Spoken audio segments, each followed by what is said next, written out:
All right. Hi, fourth graders. So this is the you do part of your work for Unit 2, Day 4. So your task is to read The Northern Lights and Creatures of the Sky, which I will do. That is on page 160 to 161, so you can follow along. And when I am reading this, or when you're following with me, I want you to think about the types of conflicts represented in the story. So, the Northern Lights and Creatures of the Sky.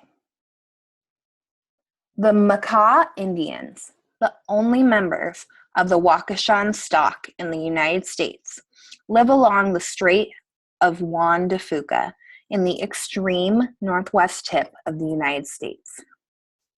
James Swan, who taught among the Makah in the 1860s, reported many of their early beliefs to the Smithsonian Institute in 1869. The Northern Lights come from the fires of a tribe of dwarf Indians who live many moons' journey to the north. These dwarves are no taller than half the length of a canoe paddle. They live on the ice, and they eat seals and whales.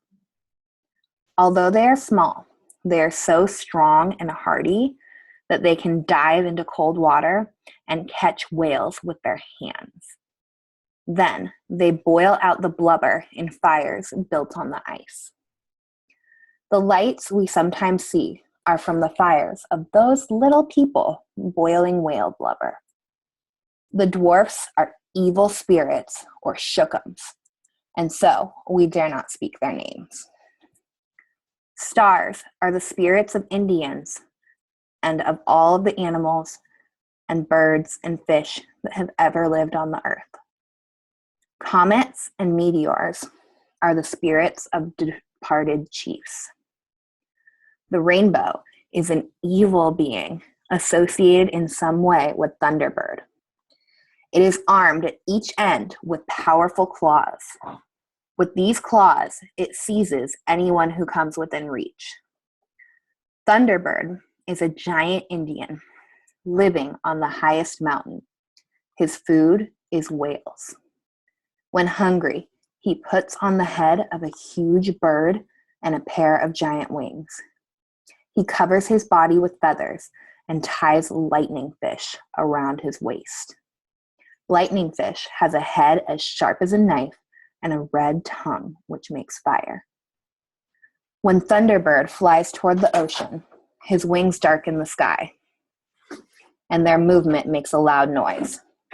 When he sees a whale, he throws lightning fish into its body and kills it. Then he carries the whale back to the mountains and eats it. Sometimes lightning fish strikes a tree with his sharp head and tears it to pieces. Sometimes lightning fish strikes a man and kills him. Whenever it strikes a tree or anything else on the land, the Indians try hard to find some part of it, for lightning fish has a special spirit power. Even a piece of its bone, which is bright red, will give the man who finds it skill in whale fishing and in other kinds of work. All right, guys, so that concludes the Northern Lights and Creatures of the Sky. So now go back to your you do and answer the question, what types of conflicts are represented in Northern Lights and Creatures of the Sky?